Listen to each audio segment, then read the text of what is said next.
Today's webinar is part of the Energy Humanities Research Initiative, which has been generously supported by Georgetown, Qatar's Center for International and Regional Studies. Our research initiative, now in its second year, focuses in particular on the importance of lived experiences to the study of energy's past, present, and future. We hope to facilitate the emergence of a new focus on energy as everyday lived experience in order to add complexity and texture to the narratives within the field that have primarily focused on questions of state building, international relations, economic development, and technological systems. Last year, we featured an inaugural webinar on interdisciplinary approaches to everyday energy with Dominic Boyer in anthropology, Sarah Pritchard in history, and Jennifer Wenzel in literature. In addition, we had 3 podcast discussions that focused and drew attention to different material or experiential facets of energy culture, with Elizabeth Barrios on Venezuelan oil literature, Anto Muhsin on electricity and everyday life in Doha, and Diana Montaño on the electrification of Mexico City. Our focus last year led us to closer attention to recurrent themes and questions in studying lived experiences of energy, such as representation, affect, structures of feeling, and phenomenology of energy forms. As we were trying to formalize these concepts, we quickly realized that creative aesthetic work with hydrocarbon in particular was a key venue to look at. To this end, we produced a new podcast cluster themed as Energy Aesthetics, representing lived experiences of oil. We brought together creative artists to present their views on how their art deals with energetic life.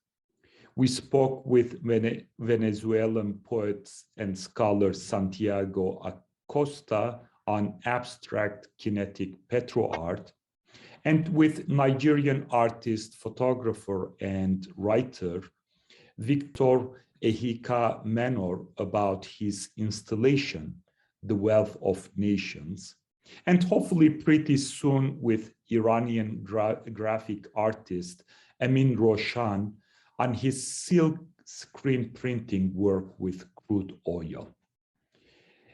You can find all our previous activities on our webpage, and we will share a link on the chat box. We conceived tonight's webinar with the aim of bringing creative work and academic scholarship on energy together. We are really fortunate to have 3 distinguished panelists with recently published or forthcoming books to help us navigate new directions in studying the cultural and aesthetic life of oil. I am honored to briefly introduce them, being fully aware that these introductions are not really adequate to capture comprehensively the brilliant work they have produced.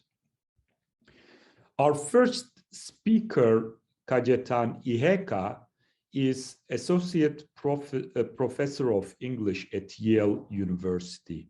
He's the author of Naturalizing Africa, Ecological Violence, Agency, and Postcolonial Resistance in African Literature, 2018. And a new one just came out from Duke University Press titled African Ecomedia, Network Forms, Planetary Politics. Our second panelist, Caren, is Professor of English at Brandeis University. In addition to being author or editor of 5 previous books, she has recently edited a collection of critical essays titled Life in Plastic: Artistic Responses to Petromodernity, published by University of Minnesota Press. And our third panelist, Anne Pasek, is the Canada Research Chair in Media, Culture, and the Environment, and an assistant professor cross-appointed between the Department of Cultural Studies and the School of the Environment at Trent University. Her forthcoming monograph, entitled Fixing Carbon: Mediating Matter in a Warming World, is a comparative study of how carbon became legible to different communities, to different effects. The running order for tonight will be as follows. Each of our panelists will give their introductory remarks about the panel theme for about 7 minutes. This will be followed by a moderated discussion session, which will be facilitated by Vicky. During this discussion, we will pose a question to a specific panelist and then offer time for other panelists to respond to that answer, to build on a point they have raised, and so on. And finally, we will open the floor to audience discussion questions. Trish will moderate the audience Q&A session and wrap up the discussion. 2 housekeeping items. One, at the bottom of the screen, at the very right, you will find an icon for closed captioning, which will provide a live transcript. And 2, our attendees can post questions at any time using the Q&A function at the bottom of the screen. We will make sure to address them during the Q&A session. Finally, I would like to announce that we are in the process of drafting a call for papers and initial virtual working group on energy and affect theory, with the goal of a special journal issue. Those who are interested in participating in or learning more about the project or have suggestions, please kindly get in touch with us. Now, I will go ahead and give it to Cajetan for his opening remarks. Yeah, thank you so much, Firat, for that amazing introduction. And to you and and Trish and Vicky for the excellent invitation. I was, it was a pleasant surprise when it came, and it was exciting to see the work you're doing there. I was like, I wish this was in person, but we'll make do with this, and hopefully we'll have opportunities to work, in the future. So I'm just going to share a screen to because I just want to share a few images, including Victoria Googasian's work that was mentioned in the introduction, as a way to, so I'll basically just talk through them.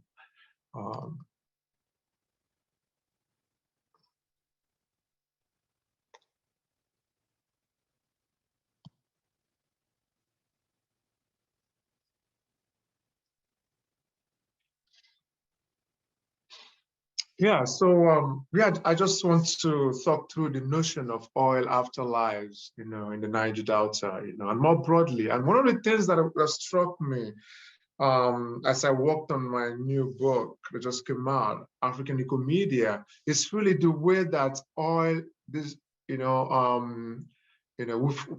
scholars have talked about the saturation of oil in our lives. I'm thinking of Bob Johnson's recent work on mineral rights. The way that oil is really, this oil expenditure really saturates our life. And it seems to me too, as I was researching this book, that really, even as artists, writers and scholars, we've also been unable to escape, we've been unable to escape oil. I realized, for the chapter, for the chapter where I was working on oil, that was where I had, the most material to work with. And, like for other material, like say uranium, where there were few, at least from the African context, there were fewer artistic productions to work with. So the same way that there's a parallel between the saturation of oil in our lives and its saturation in cultural production, I thought, that was something I wanted to start with, for us to, to think about, oil's, materiality, not only, as an object of producing material, but also the way that it is become the form and thematic content of, so much cultural production, especially from the global South. So that's one place that I want to start. So then oil, then, in cultural productions, animating cultural productions like this mural, which is in Mayo County in Ireland, we begin to see, the way that it's the oil movement. So we see in this particular image a Niger Delta writer, activist, an environmental matter. If we think about the fact that, this month marked, this marked 16 years that the Nigerian government killed, Sarawiwa, for his activism, against oil exploration in the Niger Delta. But what then makes, this community in Ireland, in Britain, to choose Ken Saro-Wiwa as the icon of this mural, which they were developing as a protest against Shell's plan to position an oil pipeline in their community. So we find a situation here where we find this crisscrossing that oil makes possible. The Nigerian community meeting an Irish community, a Nigerian community that's been devastated by oil, and one that is about to enter the oil business. So oil here, becomes this animating principle that joins Nigeria to this European scene of oil production. So in a way, then, oil becomes this, it takes on, this transnationality, this, in this particular example that was seen now. In the same way, too, that in addition to bringing these communities together, oil is taking on, it becomes the medium through which the human and the non-human meet. Where Ken Saro-Wiwa protesting against the devastation of his indigenous community, but is also interested in the way that oil is affecting the landscape, and we see the vegetation here, struggling to breathe, in this particular image, struggling to make an appearance in this image. We see that, as marking, that's boundary, that border, the borderland, the contact zone. So oil, featuring, functioning as a contact zone, not just where two communities meet, but also where human and non-humans, meet, for interaction.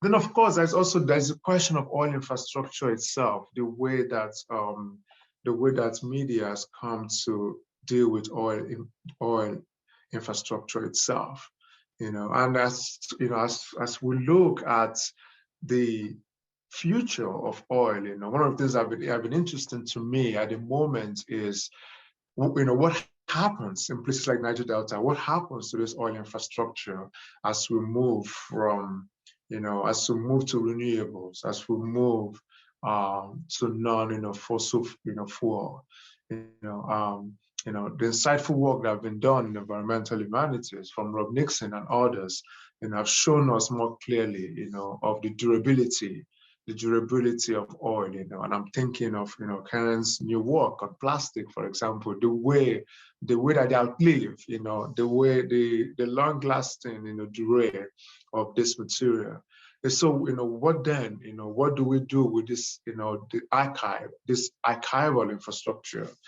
that remains potent, that remains potent, that remains toxic, that remains active, even, post-renewable. As the world moves on from oil, with these communities in the Niger Delta, and other parts of, the fringes, if we can call them that, the margin, what happened to these communities as oil move on, as we move on from oil. So that's something I've been thinking about. And what role will cultural production play in this afterlife of oil, that I'm thinking of.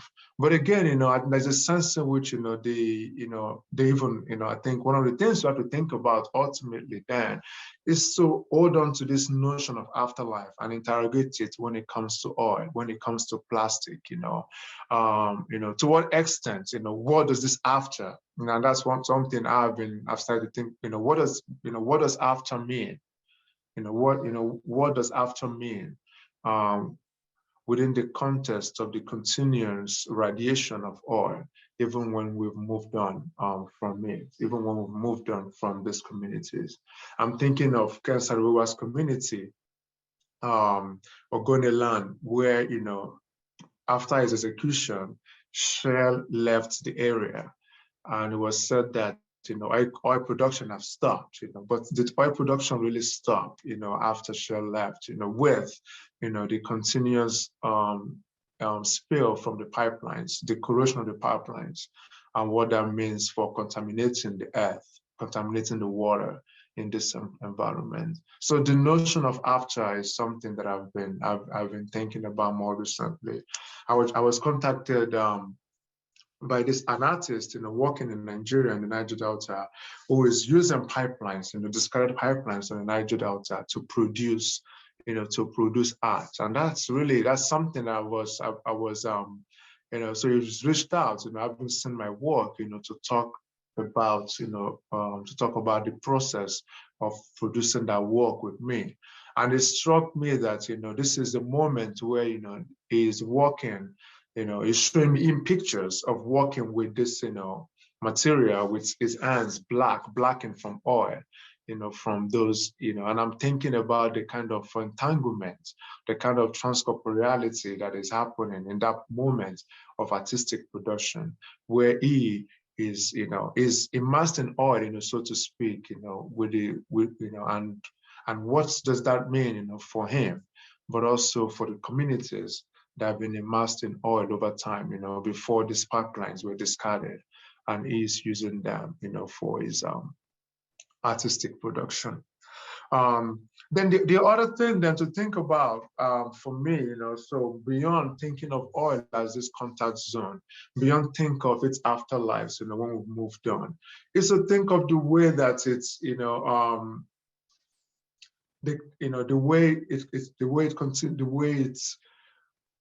the kind of binary structure, if we can call it that, that oil produces. And to say, this is Victor Iheka's work, Wealth of Nations,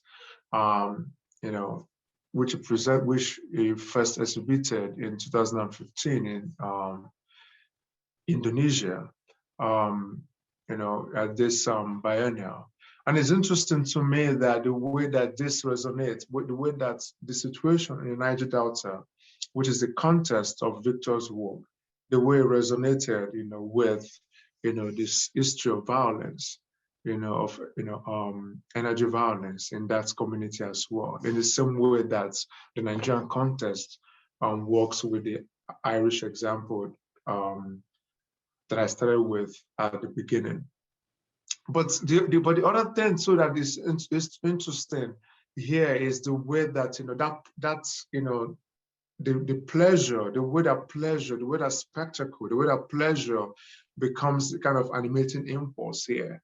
And that it's easy to lose sight of the violence of oil, as we take in, this particular exhibit. So let's start to know, the history of oil violence in Nigeria.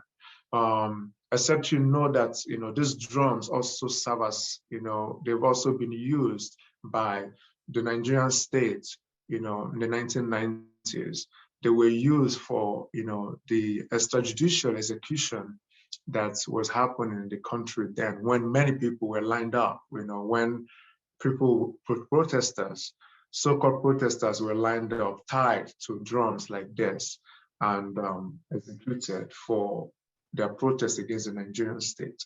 But again, think about it. What is the thing that the Nigerian state is most concerned about? It is the preservation of oil wealth. It is to make sure that the oil wealth continues to flow uninterrupted, not because it will be used as a commonwealth, but because it is such that will fuel, the pockets really of the Nigerian leaders. So here we begin to see the way that oil projects become incomplete. Oil aesthetics is an incomplete aesthetics, in as much as it shows it links spaces, in as much as it brings into view areas of the world that wouldn't normally come into existence. We also begin to see them as incomplete projects. They need filling out.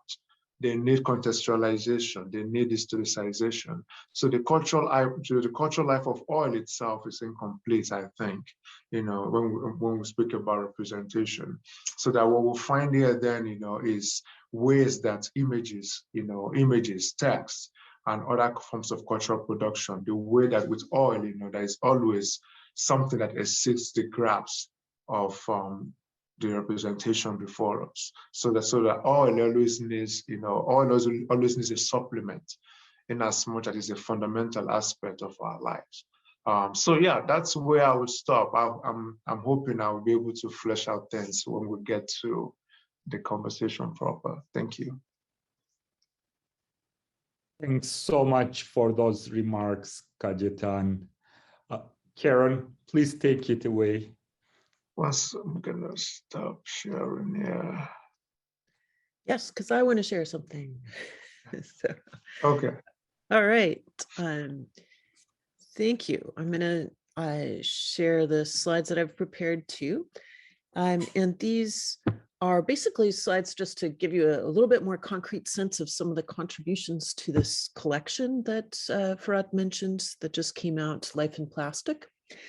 And this is a collection that I started working on kind of in like 2017 when in the US, at least, we were having lots and lots of public discussion about banning plastic bags and straws. And these very small items that you see around you as waste, as things, bags caught in trees and so on, became a kind of target of attention. I actually would be really interested to know why at that moment, these long-standing issues with those two particular items have really kicked in. But whatever the reason, there was a dramatic rise in interest in the questions relating to waste, plastic waste and consumption or overconsumption. And I really wanted to see if there were ways to anchor those concerns with consumption in a broader economy of extraction and production of these synthetic polymers.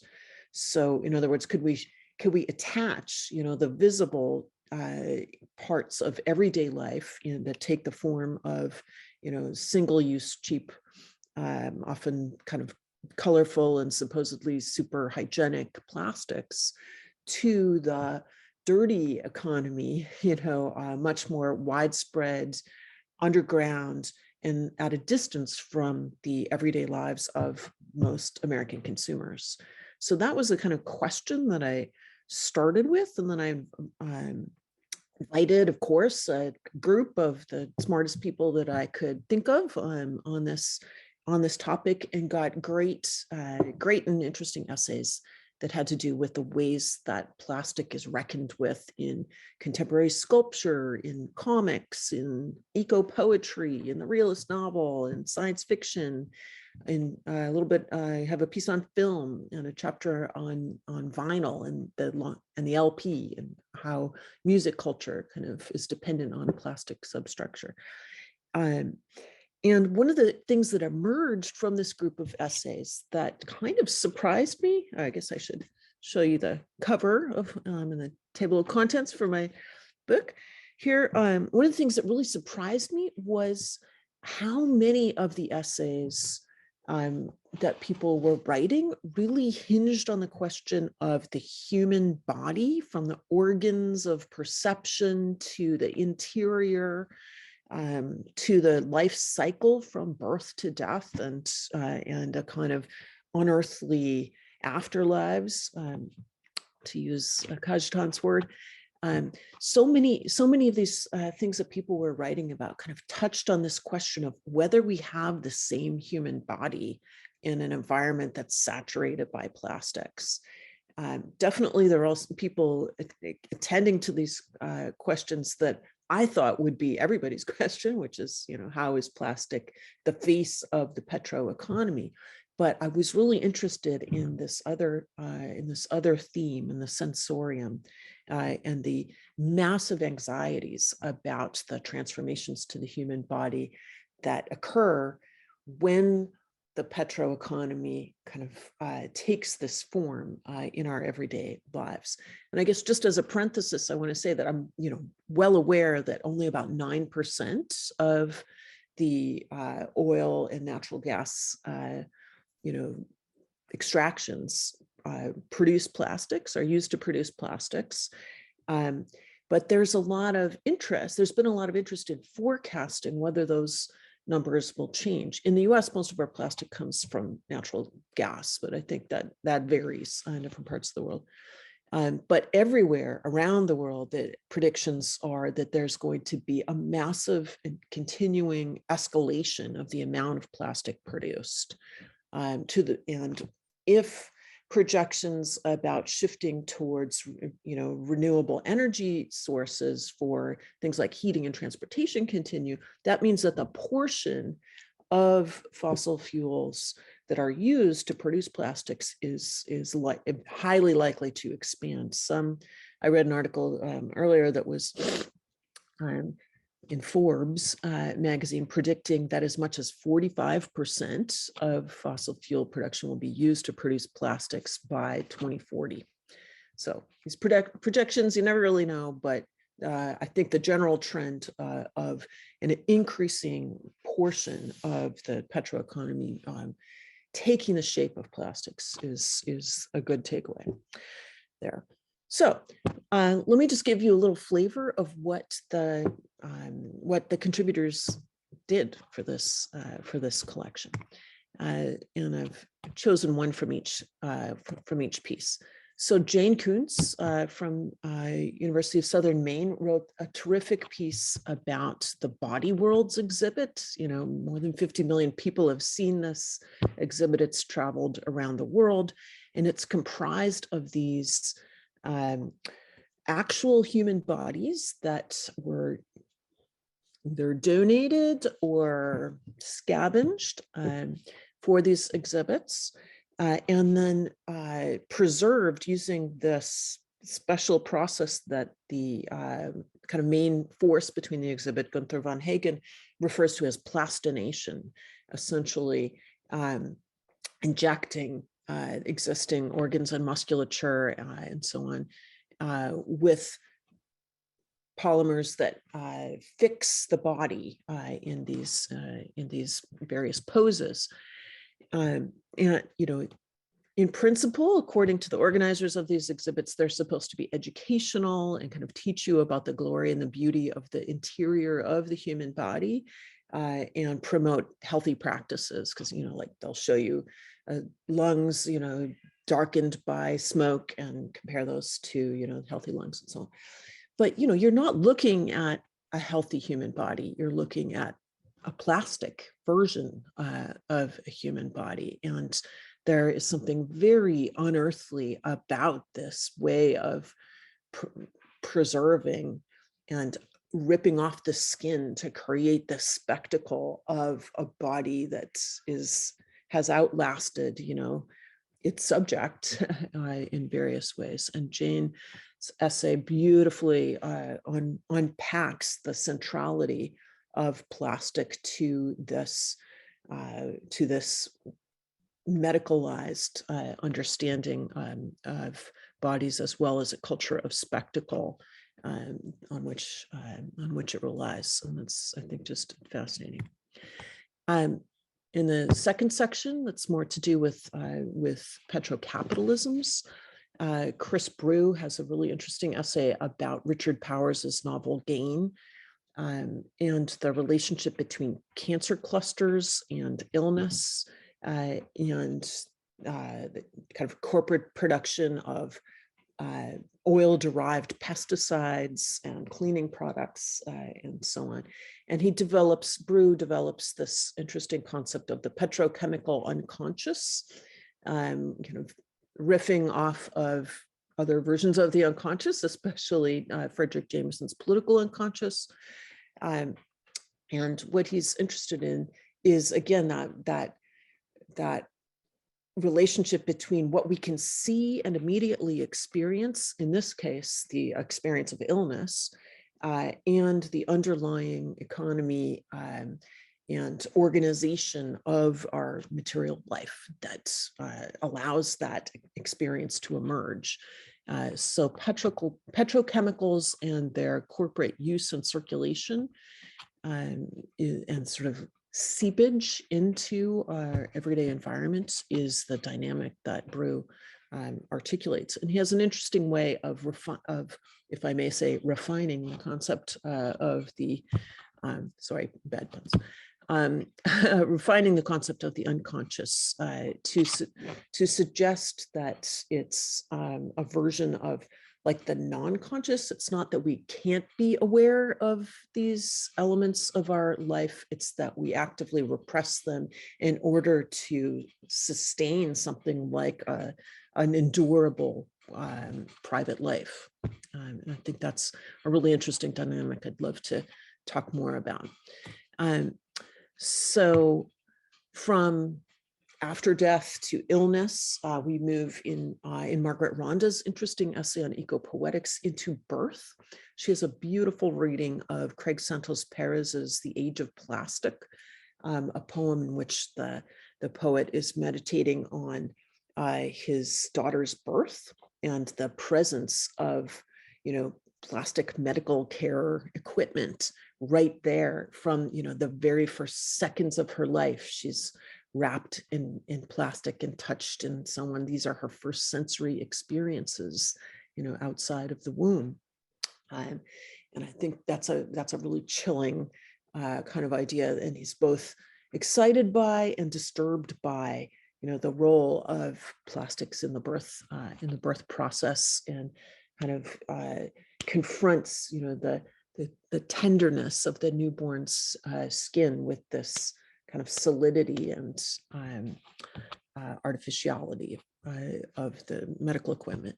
And then Adam Dickinson's Anatomic, which he also writes about, involves a kind of poetic reflection on these endocrinological experiments or records that the poet does, where he's looking basically at and recording the traces of different kinds of plastic byproducts in his own bodily fluids, the whole range of them. So there's a kind of Gothic element that has to do with this interior circulation of these plastic elements. So here we really see that deep anxiety about the petrochemical presence in human life from its earliest moments through adulthood.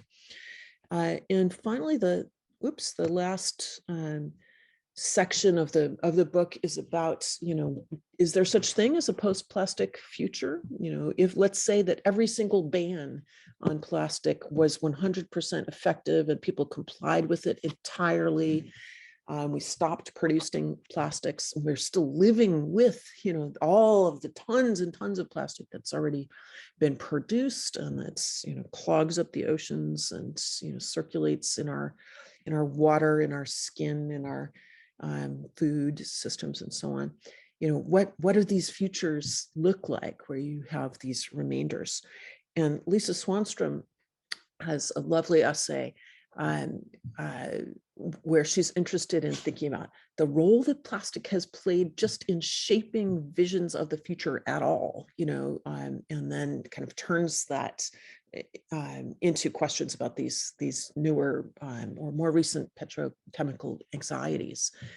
So she starts with what she calls proto-plastic imaginaries in H.G. Wells and a bunch of other writers who envision their own kind of mock plastics, and reckon with the strange capacities that this malleable, colorful, eerily lightweight and so on product has, and then think through different kinds of worlds where these essentially alchemical and magical substances can be produced through a number of different energy systems.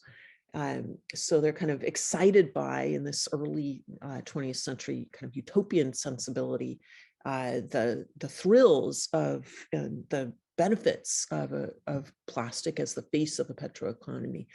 And then she shifts to some contemporary stories where the blobby, amorphous shapes and malleable structures of plastics take on a much more menacing turn. And she's especially interested in faces and the way that there's kind of masking of the human face that emerges as an interesting theme there. So the post-plastic future is still one that we're looking through, and her essay and some of the others as well that deal with the future kind of ask us to think about whether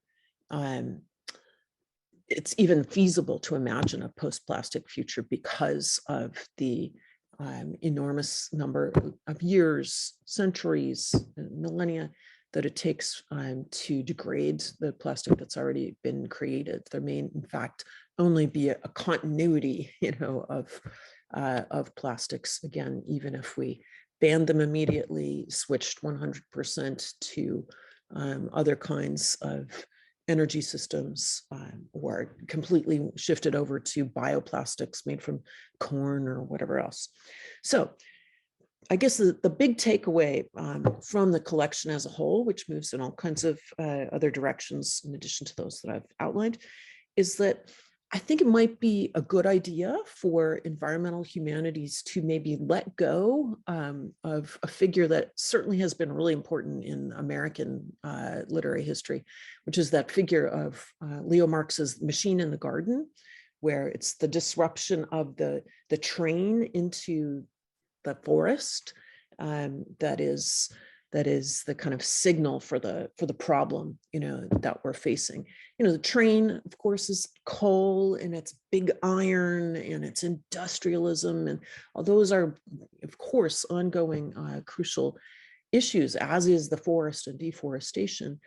But so many of the problems that we are facing but not yet fully able to picture to ourselves, I think relate to this plastic wrapped body, which I guess I would suggest is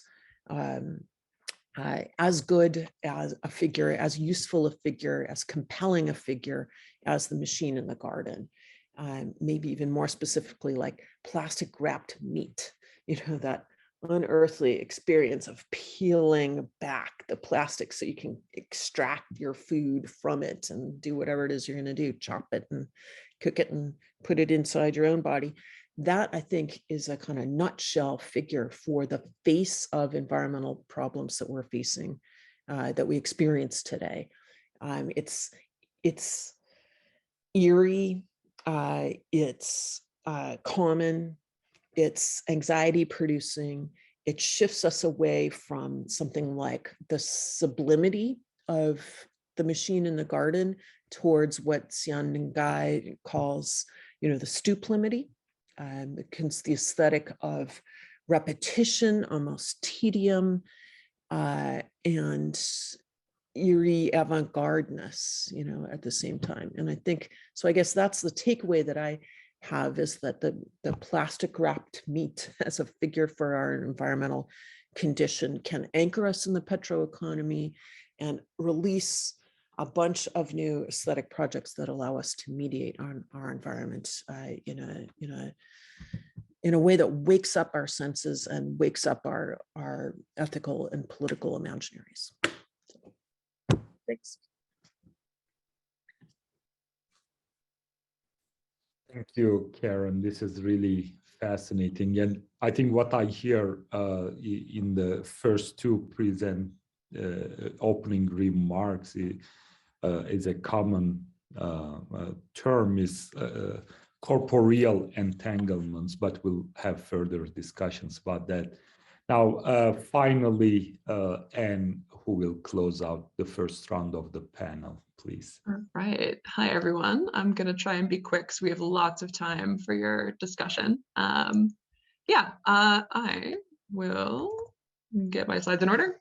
So I come to this question through a slightly different trajectory, in that I'm a cultural studies, media studies kind of scholar who's really interested in climate politics. So before I came to care about oil, my like commitment was always to like those parts per million CO2. And my book project is all about the tricky problems of making carbon legible and like culturally meaningful to different audiences, when like the materiality of carbon is a fraught endeavor, because it's constantly moving through different forms of material, one of which is petrocarbons. Other forms include like CO2, our bodies themselves, rocks, right? And so it's a sort of tricky thing to track and act on politically, and therefore a really intriguing problem to me. And so, I found myself in Edmonton, Alberta, which was also my hometown, doing a postdoc with the Petrocultures group. And I was sort of shocked to see this dissonance between my scholarly work, which was just very much all about, the media of accounting or of climate denialism, and the everyday experiences of being around in the city, which had absolutely nothing to say about carbon, and I had tons and tons to say about oil. So I found myself, coming back to this substance and the world that it makes, but with less of an aim to write a book about it or an academic article, and more so to sort of find a way to express and share some feelings, right? More so than some thoughts. So for those who don't know, Edmonton, Alberta is sort of the administrative capital of the province of Alberta, but also the large oil or tar sands development that happens in the north of the province. And that, the sort of state revenues from oil dictate the state revenues of the province, and have a very, very pronounced thumbprint on the politics they're in. But I also thought that it was just a really pronounced presence in the city that I was being reintroduced to and wanted to reflect on, right? So that, I think, just to give a shout out to the podcast, right? Santiago Acosta makes this point that oil has multiple ontologies, right? That it's both a substance and an abstract financial substance, right? A commodity that gets traded, and that this sort of fraught dual nature of it can surface in different art forms, can surface in different state practices. And I guess my observation was like, it is very much true of affect and infrastructure. So, my aims were modest. I wanted to produce something that would be a reflection about Edmonton's petrocultures that would circulate in Edmonton, and that people who had the same experiences that I was having would know that we shared this condition, right? That we could sort of go deep into everyday life and sort of connect over the weirdness of certain parts of the town, parts that, I think are true of many, many cities in the global north, maybe the global south too, to a degree, but which just popped out in this very, very oily city. So I, during the pandemic, started making some drawings, writing some text, compiled it all together into a zine called Everyday Oil. And part of the reason why I was drawing was just to sort of linger really long in place, think about what it means that like the heart of the downtown, the like club district, has like a 5 to 6 lane highway down the middle of it, and that people are unfazed by this huge sort of sensory disruption in the middle of urban life. that there are strange, mysterious pipelines crossing through ravines that we don't totally know what the substance are, but were really captivating to me as a child, right? That there's a really lively culture of indigenous resistance and occupation in relation to ongoing forms of violence, extraction, and statecraft that are trying to build pipelines out of Edmonton into the States where that oil can be brought to market. And so, you know, I would find myself with my climate activist friends occupying malls and banks, and just sort of in the strange experience of making everyday office workers uncomfortable, but not like unmanageably so. And just sort of the overlapping worldviews and affects and emotional management strategies in that moment were I think an intriguing one to capture. It's also the case that most of the city's parks are buried on top of gas pipelines, just because this is sort of uninsurable land that can be sort of given over to public benefit as a kind of no cost afterthought. And so being environmental also means living on top of oil infrastructure. There are many people who've made out extremely well in the oil industry and who have rather expensive and oil-themed country clubs in which a teenager can linger. And you know, the attempts to sort of find exit trajectories from oil finance to divest my own like very modest postdoctoral savings in my credit union were not only frustrated, but happened like a block away from the legislature. And so the overall experience was just of everyday life and infrastructure being, as was mentioned earlier, a kind of interestingly durable obstacle to imagining other worlds. And I wanted to just capture that and share that. And because I'm a cultural studies scholar, I'm really interested in questions of circulation. So I kind of have like a suspicion of formal art world institutions. I think as Victor Iheka mentioned in the podcast, right? Like he can show his art abroad, but to show it in Nigeria would be to not come to much, because there is a kind of way in which folks are closed off to an arts-based critique. I think that's true to a large degree in Edmonton as well. So my aim here aesthetically was to, you know, use images to come up with, you know, a sort of affective experience, but also to use aesthetics as a lure. So I produced like hundreds of copies of this zine and dropped it off in like free libraries all around town, where people will leave books or weird pieces of art for folks to come and find.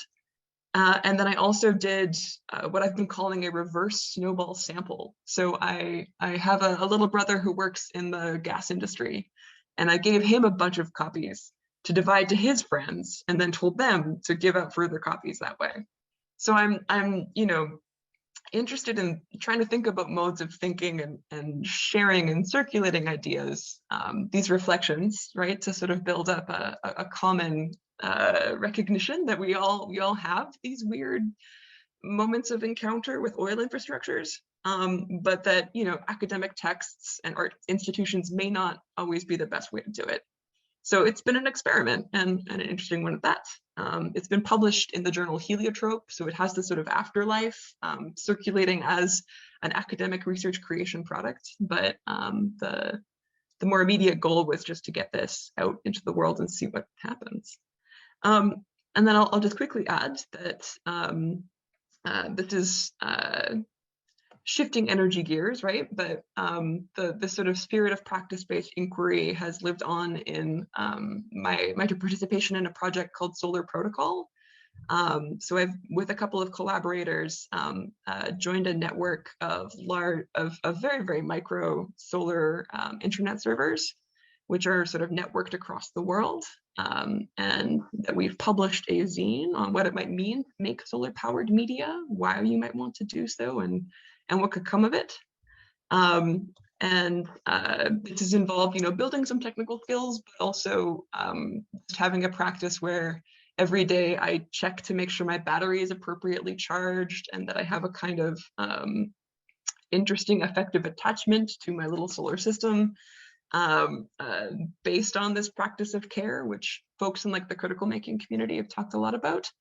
And I'm sort of interested in also thinking about this sort of making practice, sharing that rather than just the aesthetics, could be an interesting pathway forward.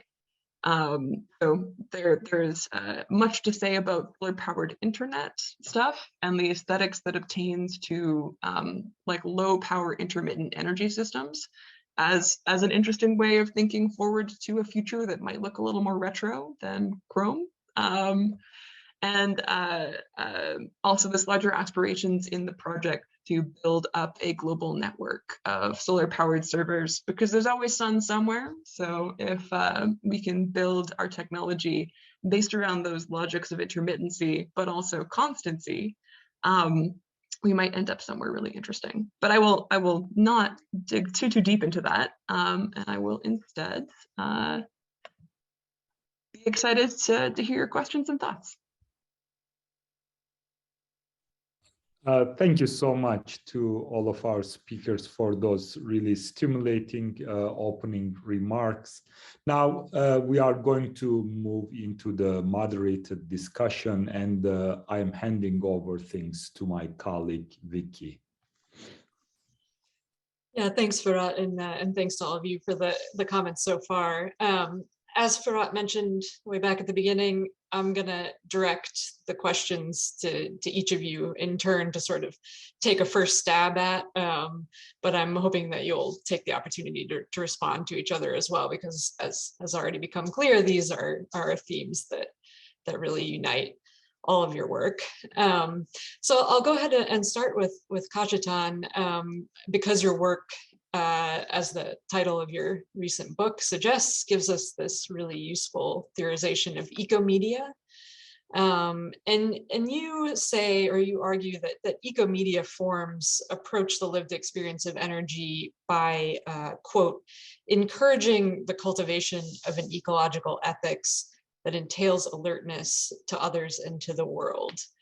And the various instances of ecomedia that you discuss in your work, some of which you also sort of highlighted for us already this evening, these are instances that illustrate the representational capacity of the visual and of media forms for laying bare the commodifying logic of oil extraction and its perversities, specifically in the Niger Delta.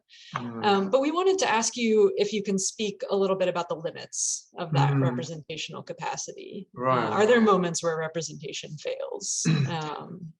And this, I mean, this is also, I think, following up a little bit on the tail end of Anne's comments as well about the obstacles that this durable infrastructure of oil presents, even for cultural forms as well.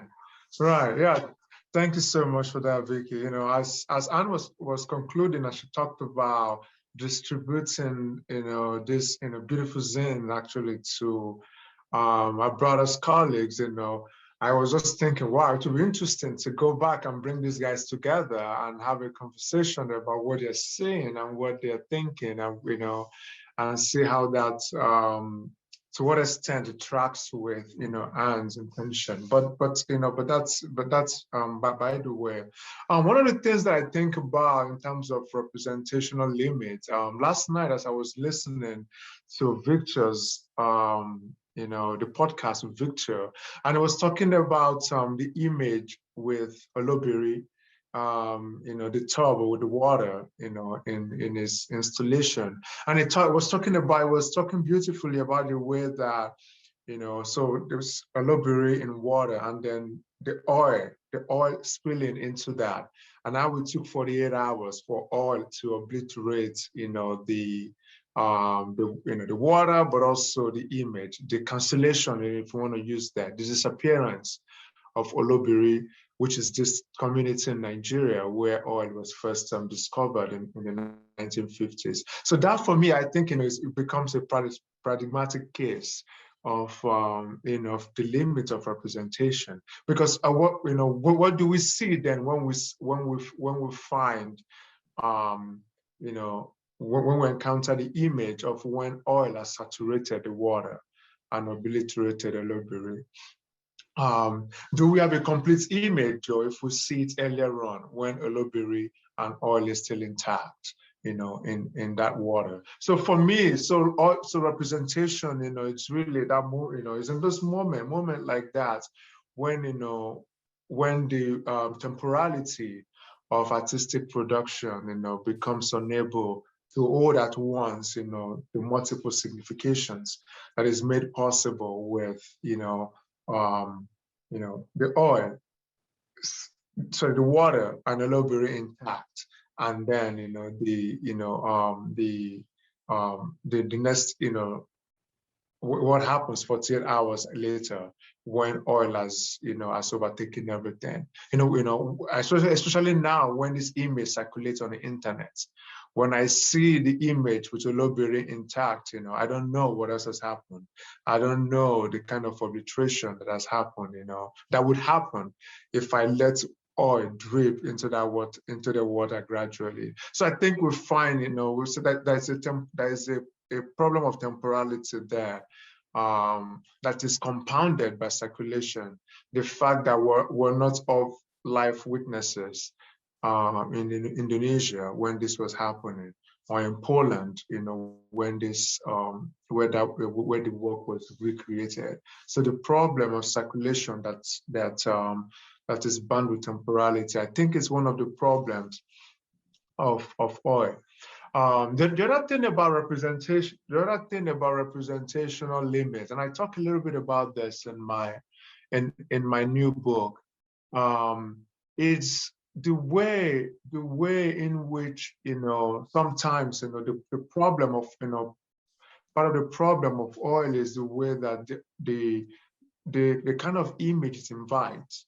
You know, the kind of image it invites, you know, the image of spectacle that it invites, I think, you know, oftentimes, you know, reduces or undermines, you know, the problems that's, you know, we want to highlight in the first place. As a sense, some of the images I work with, you know, you know, these are images that have been, you know, aestheticized. They've become aestheticized, you know, in interesting, fascinating ways. And, you know, they run the risk of losing the critical edge that you hope that viewers will bring, you know, to such work, you know. So yeah, so the problem of aestheticization, the problem of temporality, but also the ways that, you know, the problem of contextualization, I thought, the ways that these works themselves, you know, they're not in themselves sufficient. You know, if we think of them as artistic projects, fine, you know, we can all bring our interpretation to them, and that's fine. But when we think of them within the sense of the kind of activist political work that we've been talking about this morning, the kind of meaning they create become very important. And, you know, it's important. There are moments when, you know, those meanings are not reached, you know, in some fashion, especially when we're dealing with works from, you know, different parts of the world. You know, there's the risk of us absorbing those works also, instead of dealing with their singularity, embracing them, you know, within our culture. And there's a sense in which, you know, they become diluted, they become immersed, you know, just as oil itself, you know, and lose their texture. So yeah, so I will stop there, and I will see. I'm curious to hear what Caren and Anne, you know, have to add to that. Yeah, I think I'll give you both the opportunity to respond to any of those. I think you've given us now 3 limits of representation that eco-media faces: temporality, aestheticization, and contextualization. I think that's such an important question, and certainly there's an already existing discussion about the limits of mimesis, you know, in environmental writing generally. Like, does reading a description of a beautiful landscape make you appreciate that landscape in some kind of deep way that would supplement or even replace kind of immersion in that landscape. So that kind of problem about mimesis is replicated in these issues about oil economies and sort of in toxic environments, kind of more generally. It does a description, of a situation of toxicity or of, horrific mining practice or fracking or something like that, function on its own to interpret itself, as Cajetan was just saying, like, is it self-evident, et cetera. So how to work with that. And then we have kind of familiar problems about protest literature generally, and what happens with the kind of ideological redundancies that are built in, to certain kinds of protest literature where it feels too closed, not just to function as art, but to function in a very politically enlivening and energizing way that's presumably central to the project in the first place. So I think those are crucial questions raised with particular urgency on this topic. And I guess that's I've been interested in, as so many other people have, in these different kinds of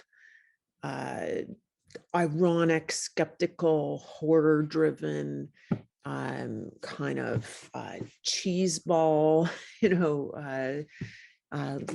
humor, dark humor kind of driven projects to see if they produce some detours or some ways, some unpredictable and oblique points of entry into this whole situation. And I think in the plastics stuff that I've been looking at, they're interested in horror a lot, and I think as an alternative to elegy, as the kind of presumably politically charged aesthetic.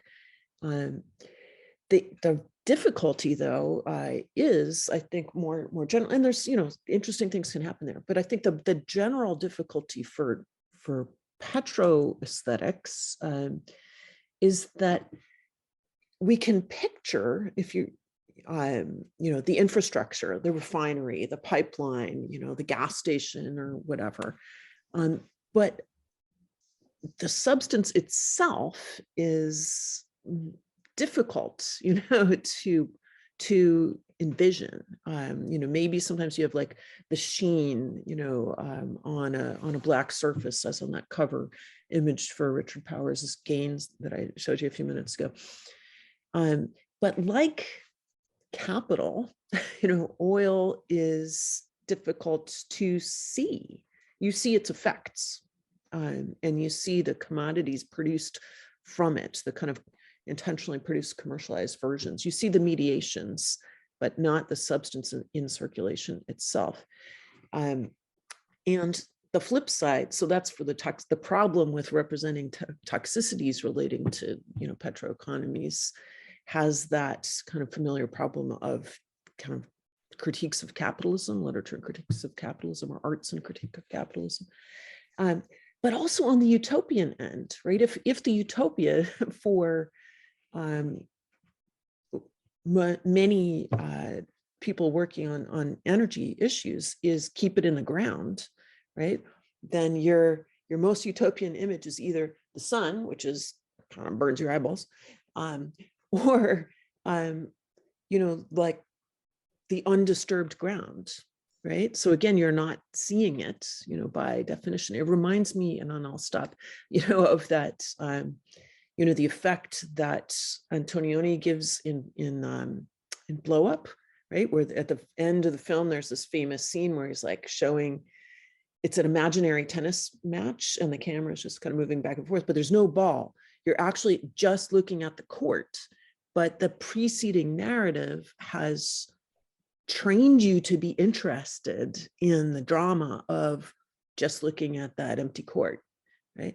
I think we need a similarly inventive kind of aesthetics that will allow us to see an undisturbed landscape as one where there is a drama, an interest, project underway, and the project is keep it in the ground. I don't know what you call that kind of aesthetic, and a lot of people don't like blow up, so it wouldn't be exactly that, but, or, that's of a moment, of the kind of postmodernist moment. But I think that's sort of a bookmark for the aesthetic challenges that we face for envisioning the utopian alternatives to a kind of horrific toxicity, which we're maybe more at ease with, and oddly. Yeah, I won't add too much on this because I think so much wonderful things have been said, and I don't want to prevent further questions from being asked. I guess I'll just sort of pose an open question, which is that in the environmental humanities, right, we often look to artists to do this aesthetic work for us. I'm not sure that is a convincing historical argument, right? It seems like the way these questions get determined is what social movements make of aesthetics and the sort of political energy they invest in them and the way that they make them circulate. And I think that we can sort of see, in my backyard, as it were, right? Like questions over the oil sands versus the tar sands, and the sort of fraught questions of like the aesthetic spectacle versus the slow violence that have come in that context. It doesn't seem like there really is a aesthetic that can do it all. And so it does seem like it's a kind of, war of position question where you're trying to find contextually responsive, collectively inspiring answers to partial questions that help you move forward one step of the way. I think maybe I'll seize that opportunity that you've given me to actually direct a question at you, Anne, about your recent work on the effective dimensions of energy, and in particular how these dimensions are being activated in these contested narratives of carbon, and also maybe to kind of bring us back to this key word that Firat already highlighted for us, which is transcorporeality. Because I think you argue that we have to attend to the transcorporeality of carbon in order to sort of build these new structures of feeling toward the carbon cycle.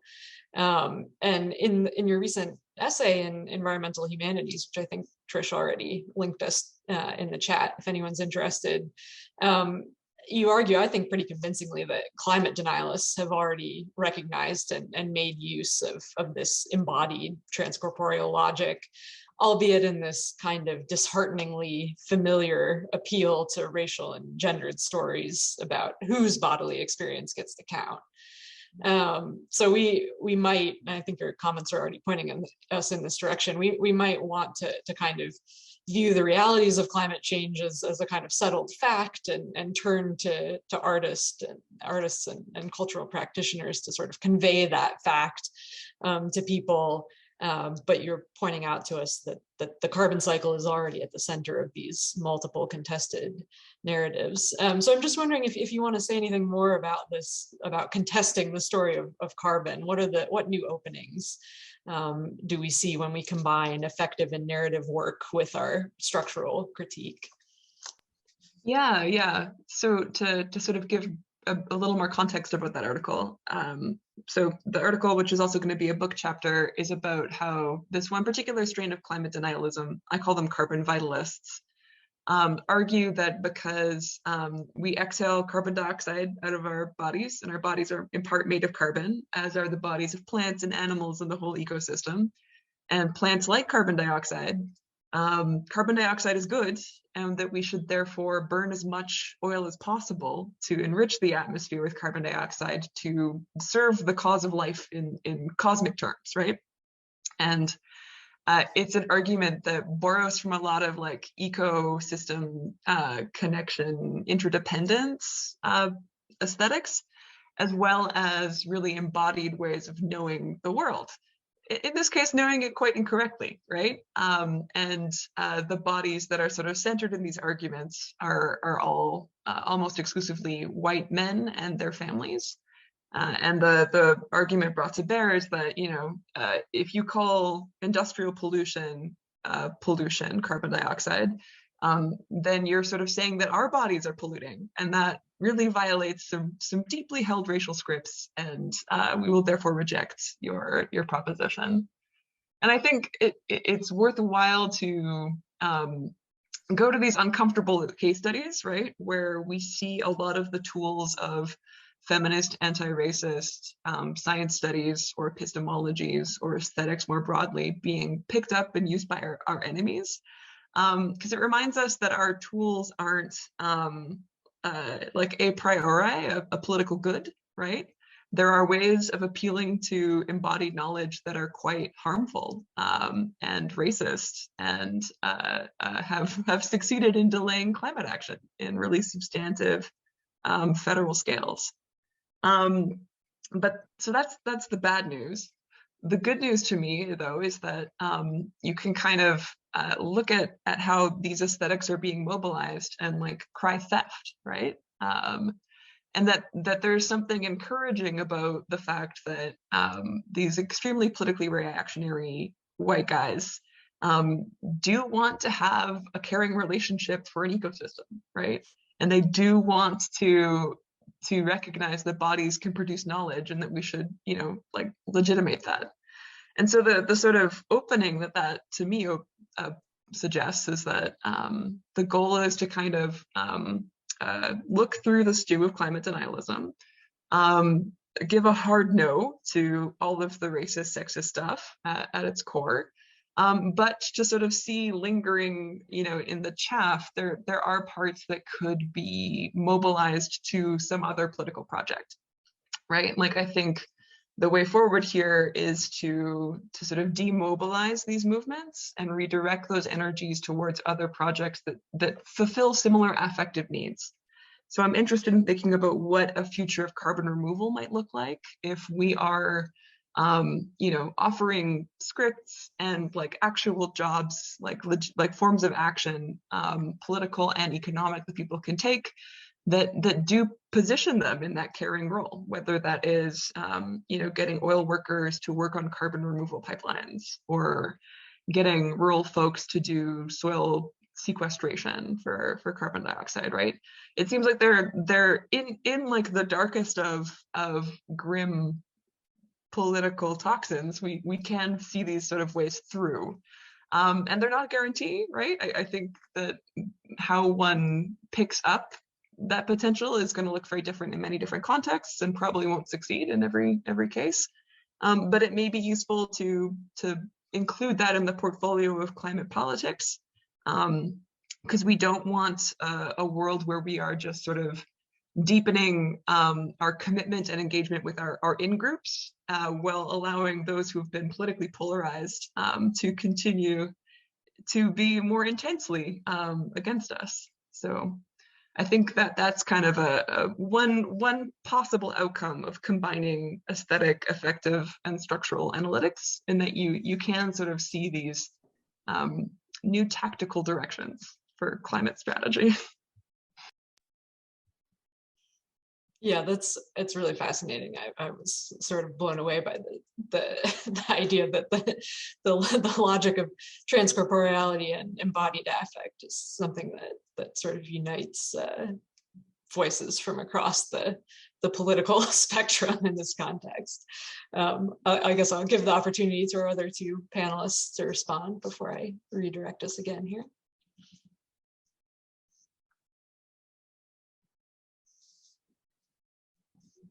I don't know if people in this conversation have been reading Michael Marder's work on plants, plant being, but I could see it being super useful in that kind of conversation. He has, some lovely concepts about the deep generosity of plant being, and sometimes he uses the phrase vegetal communism to think about this. Where these are my leaves, here, if you think about plant being as, it absorbs carbon, but it's also, endlessly releasing exactly what we need, to breathe. And there's, he's got a way of thinking about plants not just as passive receptacles or things that are being starved or whatever, which seems to be the vision of the climate denialists that are the carbon vitalists in some sense. But you only have to take introductory biology to understand the cycle of that's involved there, and then to think deeply with plant being as an act of release.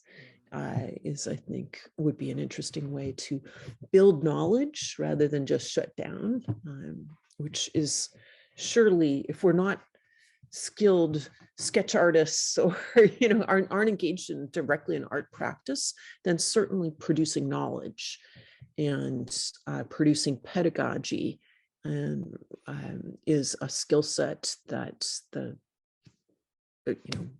we cultivate in academia amongst ourselves and with our students, and just being able to kind of seize the pedagogy, the pedagogical prospect, of a conversation like that, whether it be at a holiday or, at a town meeting or whatever. I think it's important. Yeah, very quickly. I'm really fascinated by this, by the idea of really contesting,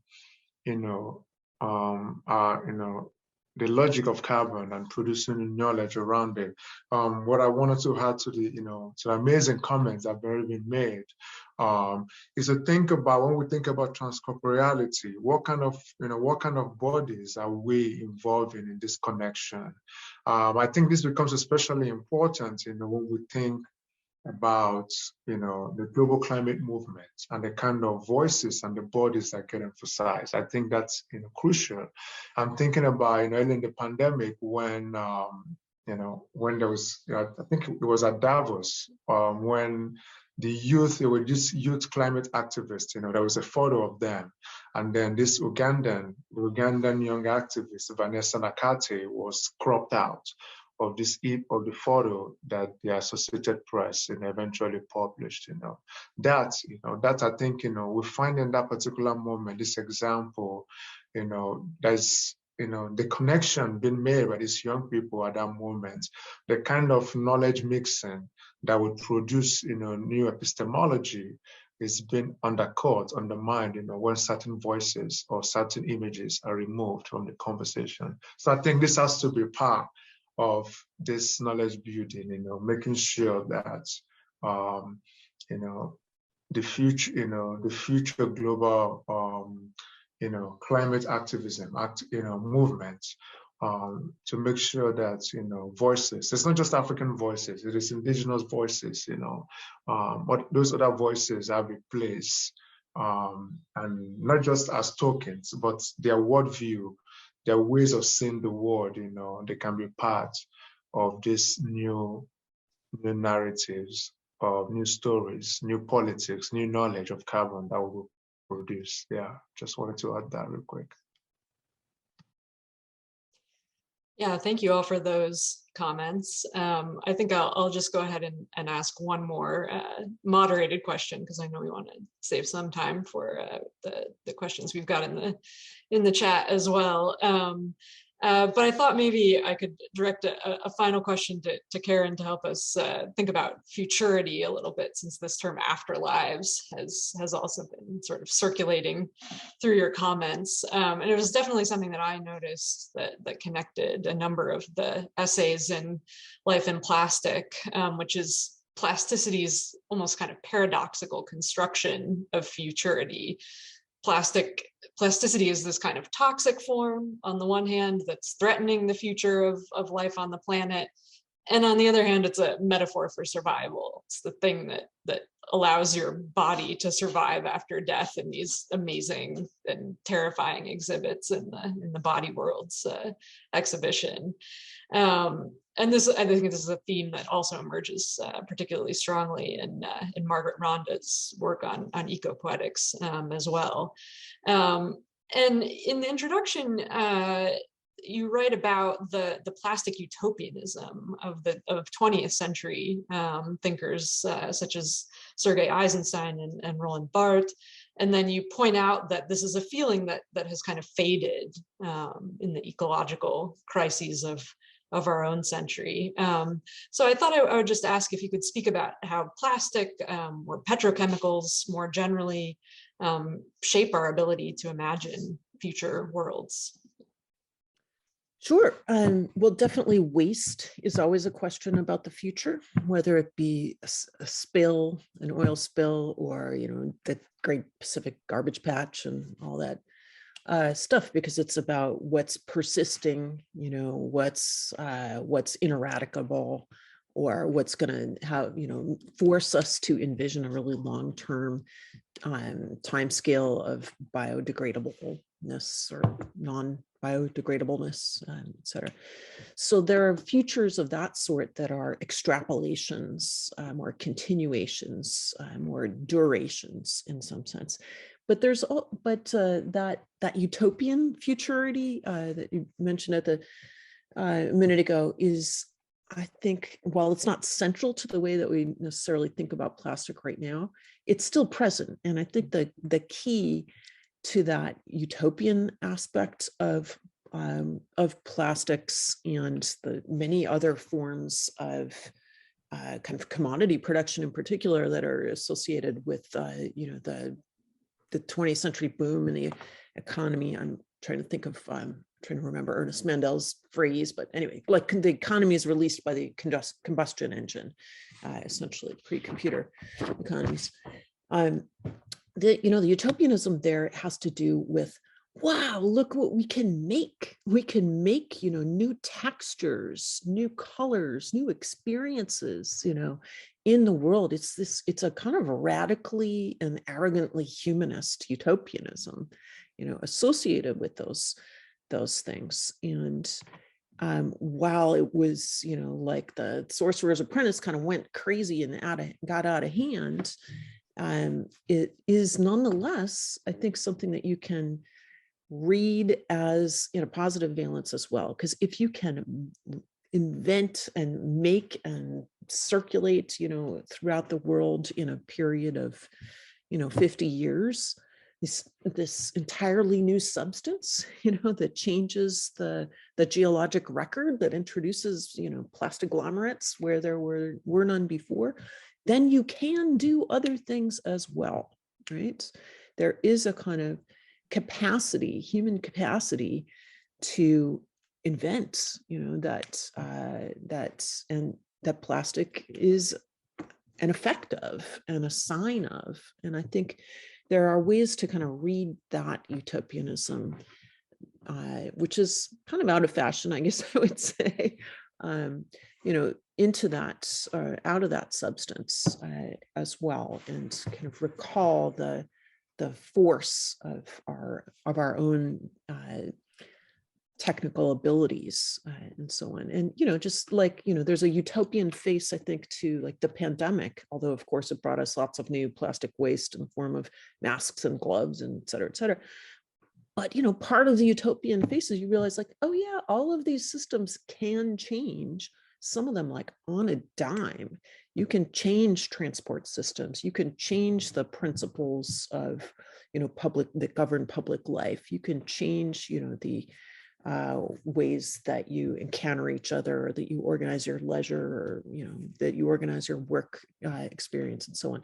Those things are not written in stone. The well-known difficulties of getting, you know, massive numbers of people to cooperate in something that a minority feels is crucial, you know, those difficulties can be overcome. And so there's you know, we just did it, you know, and, you know, people complain and blah, blah, blah.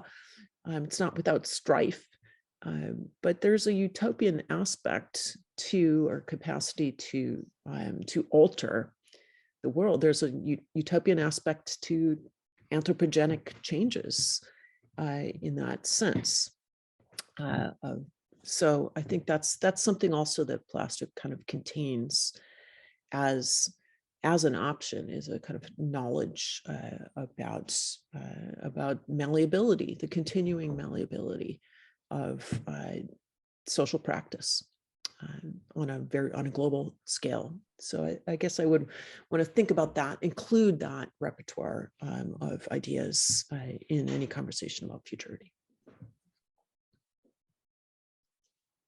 Yeah, I think something that unites your comments about utopianism here with some of Anne's comments earlier is this idea that maybe in some ways our utopian thinking about energy is a bit retro, and that might not be a totally bad thing in the long run. Well, you have, combined and uneven paces of development in energy systems, and you need to be able to layer them all on top of each other. So as you slowly disengage from coal, for instance, you shift in another register. Sometimes you have a rapid development, you leap ahead, sometimes not. I don't know if other people, sorry, I'll just say this one thing. I don't know if other people's followed this story about conversions of some of the old British coal mines that have been out of use since like the 80s into geothermal energy production sites. I just think that's what a cool example of a infrastructure conversion project of green infrastructure, because infrastructure can just like sit around and be ruins, but it can also be converted and transformed in a way that's not just like the depressing cover up, like making a park out of a pipeline, passageway. But you can actually flip the way that you think about what that piece of infrastructure is. And the capacity that it contains in these interesting ways. So I think there are like functional utopian conversions also. Yeah, so very quickly, I wanted to say that, one of the things about futurity is, the ability to unleash our potential for creativity and imagination. But it's also useful to bear in mind that the future is unknowable, really. I'm thinking about the examples, the 20th century, utopianism about plastics and how that has turned out today. So I think, we want to leave room for contingency, aware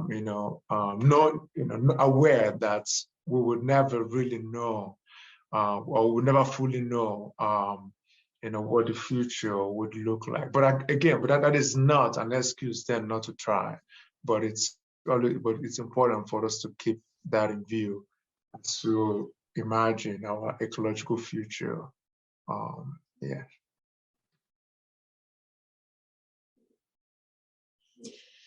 All right. Well, since we only have a few minutes left in our scheduled time here, I think I'll go ahead and hand it over to my colleague Trish, who will share with us some of the questions from our webinar audience here.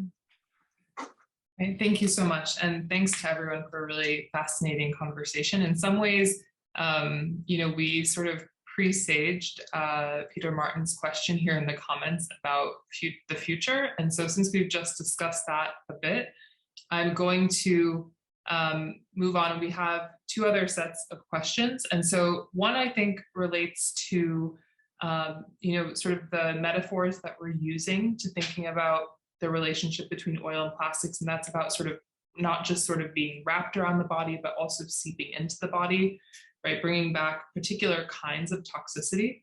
And so here, right, there's a question here about the violence of oil.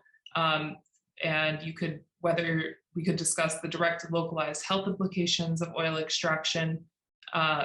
And similarly, right, sort of more broadly thinking about not just oil in the context of the Niger Delta, but also thinking about petrochemicals and other forms of seepage from plastics and energy infrastructure that have entered our bodies in particular ways. And so since I know that Cajetan has to leave first because very generously came before teaching, I'll sort of ask him to start us off, and then hopefully we'll have time to also address Bob's question in the chat as well.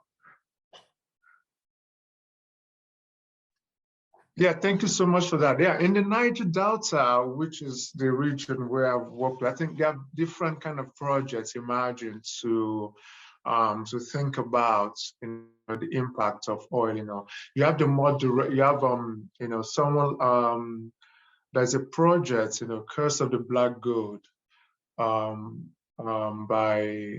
Michael Watts, and Ed Kashi, is a multimedia project, and part of it includes images of people that have been burnt, from fire evolving from oil spill in Niger Delta.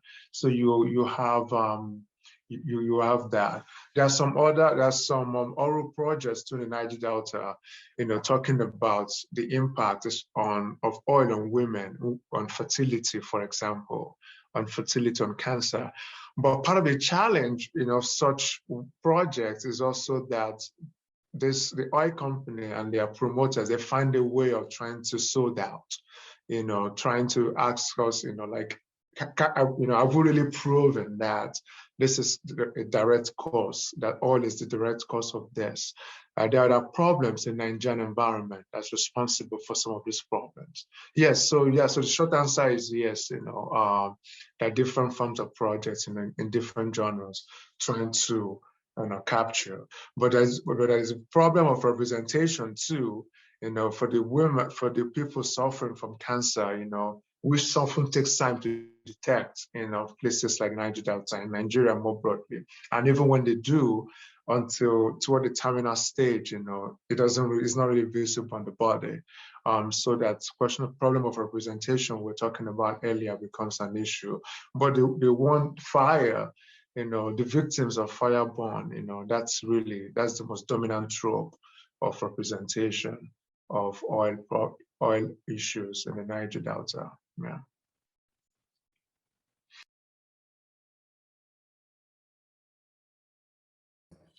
I think this question was also directed at you, Caren, as well. It's about thinking about petrochemicals and plastics. Sure. Well, I guess I was sort of rolling around in my mind a few examples of narratives, because I'm a literature person. That's mostly what I have in my mind, although there's interesting film things too, that follow through on the toxicities, and it seems to me there's all kinds of interesting toxicity narratives. I think the question partly had to do with DDT in particular, which is famously the subject of Rachel Carson's Silent Spring. And a crucial touchstone text for any account of American environmental writing, and much discussed and kind of thought through. The toxicities, more recent kind of toxicities narratives that I can think of, they don't all trace back to the petrochemical extraction processes, but they're interested sort of more in these mediating roles. I'm for some reason really blanking on the title of Ruth Ozecki's novel, the one that's about potatoes. It's All Over Creation. That's the one. Thank you. Yeah, that would be a good one to consider in this vein. Again, about pesticides. I think about that book every time I peel a potato, especially a Burbank potato. They're all clones, it turns out. So that's interesting in itself. So there are these kinds of narratives, and a few others that are going to come back to me in a second. I mean, certainly you have your kind of Aaron Brockovich type projects as well, and so on. So I think there are toxicity narratives that are interested, especially in cancer and cancer clusters, which is, cellular level. Oh, Joyce Carol Oates has a book about Love Canal that would be interesting there. The kind of building over a waste site, a Superfund site, building a housing complex there. So I think that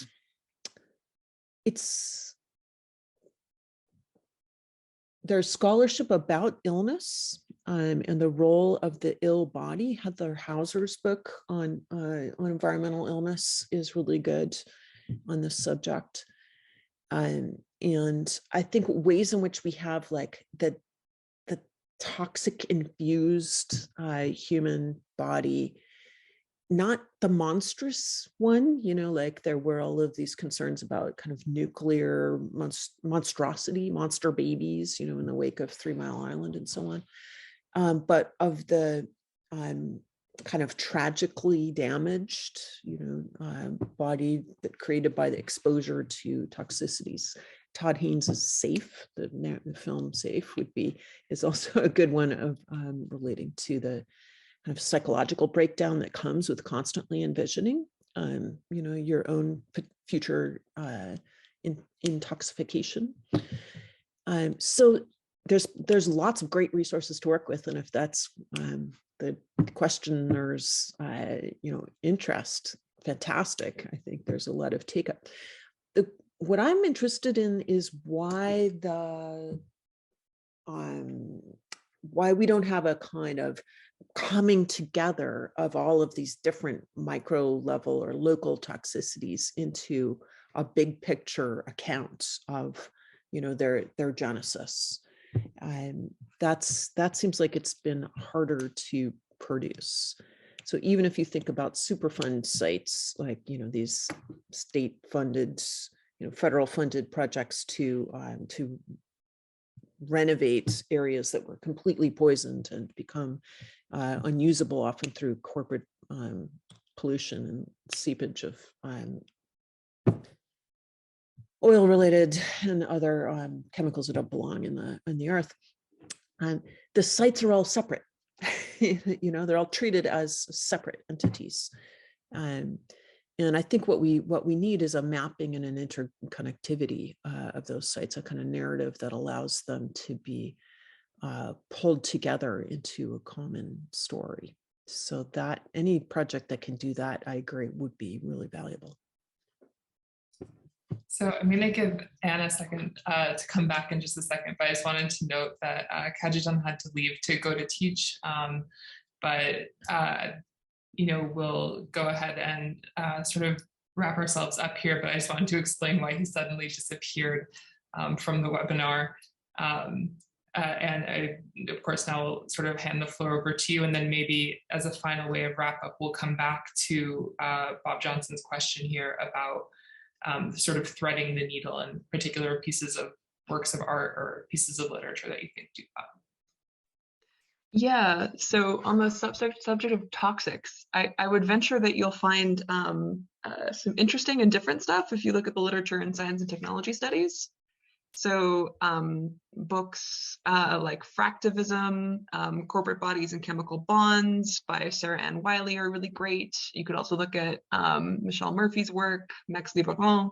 It seems like there are people thinking across forms of petroleum extraction processing and their chemical afterlives or alter lives, as Murphy says, that are not only like very, very doing good work at sort of drawing connections and thinking about what forms of politics and aesthetics are helpful in that conjuncture, but also sort of like, helping us maybe get over the purity shock, right? Of how do we have our reaction where we sort of get through the fact that, this is a significant shift in where we mark the boundaries of clean and dirty, or contaminated and not. And if we are all to some degree, and to very importantly differential degrees, but to some degree all contaminated, where then do we begin towards building that better future? And on that note, right, the prompt about like what some interesting pieces of work have been for thinking towards that, I'll just make the pitch that it's good to play around with renewable energy technologies and see how they work. And there are tons of projects that are sort of maker projects or related art projects that are interested in sort of thinking about the rhythms and affects and feelings of solar and wind. I've talked a bit about the Solar Protocol website. I think it's lovely.